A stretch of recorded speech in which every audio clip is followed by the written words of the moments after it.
Hi, this is Marty Dougherty of the Dougherty Garden. This is the first in a series of a walk through the Dougherty Garden.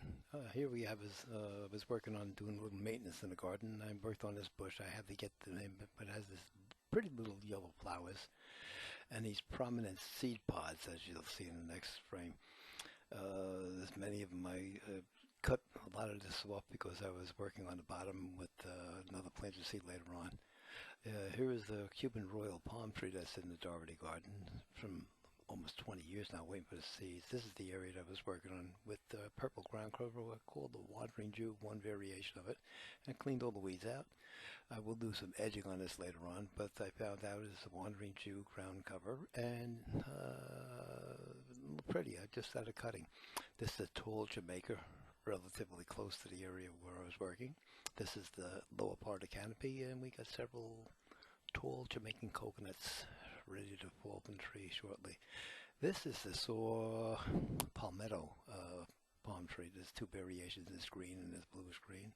Is solitaire palm trees, and the solitaire palm trees, we'll get a little closer look, but that's the red seed pods right up there.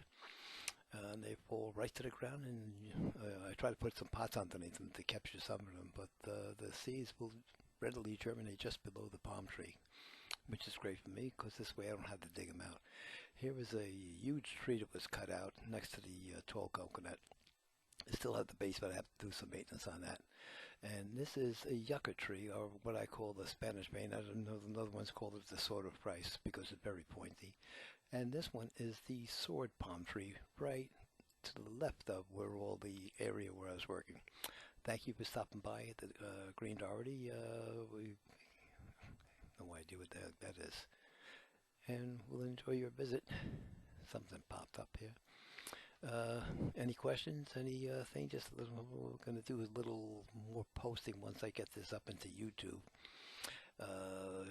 Learning all about the bells and whistles on YouTube that I can do the creative activity over here. So